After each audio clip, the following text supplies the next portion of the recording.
Assalamualaikum warahmatullahi wabarakatuh. Saya Husnafiatul Hasanah, Prodi PGMI semester 4, matkul kurikulum pengembangan kurikulum yang diampu oleh dosen Meratus Salihah MPDI, Institut Agama Islam Al-Falah As-Sunniyah Kencong Jember. Pengembangan kurikulum SD atau MI.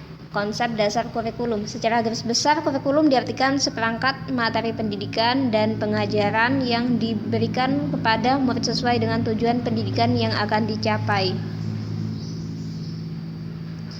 Kurikulum memuat sejumlah mata pelajaran, program kegiatan pembelajaran yang direncanakan, hasil belajar yang diharapkan, reproduksi kebudayaan, dan pengembangan kecakapan hidup.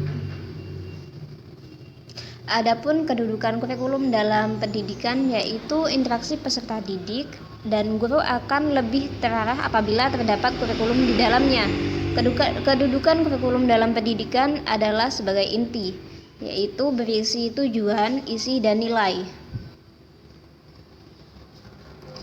Transformasi kurikulum di Indonesia.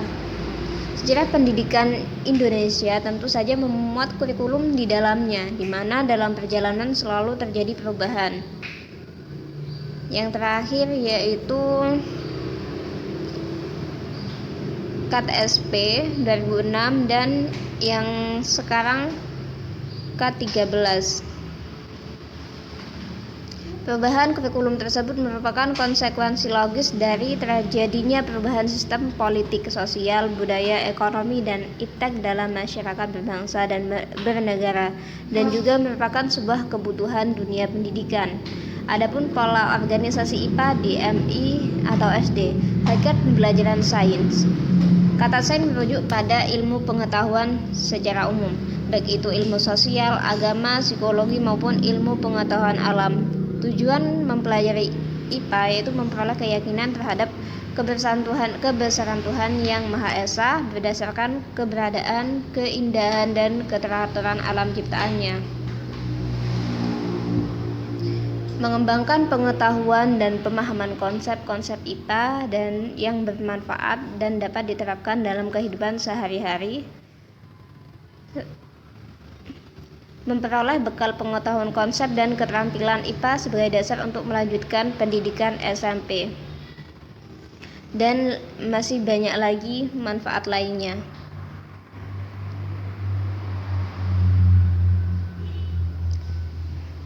Selanjutnya yaitu pola organisasi mata pelajaran IPS.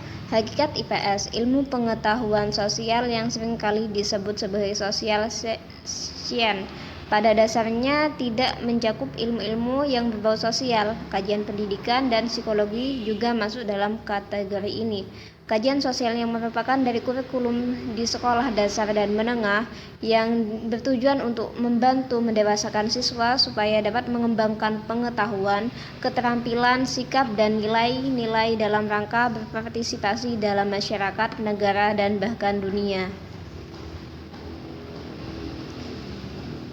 Selanjutnya yaitu pola organisasi materi pada mata pelajaran bahasa. Badan Standar Pendidikan Nasional atau BSPN pada tahun 2006 menyatakan bahwa standar isi dalam mata pelajaran bahasa dalam mata pelajaran bahasa Indonesia yaitu pembelajaran bahasa Indonesia diarahkan untuk meningkatkan kemampuan peserta didik untuk berkomunikasi dalam bahasa Indonesia dengan baik dan benar, baik secara lisan maupun tulis, serta menumbuhkan apresiasi terhadap hasil karya kesastraan manusia Indonesia. Adapun tujuan mempelajari bahasa Indonesia secara umum yaitu agar siswa mampu menikmati dan memanfaatkan karya sastra untuk mengembangkan kepribadian, memperluas wawasan kehidupan, dan meningkatkan pengetahuan serta kemampuan bahasa. Sedangkan secara khusus yaitu agar siswa memiliki kegemaran membaca, meningkatkan karya sastra, mempertajam kepekaan, perasaan, dan memperluas wawasan kehidupan. Sekian dari saya, terima kasih. Wassalamualaikum warahmatullahi wabarakatuh.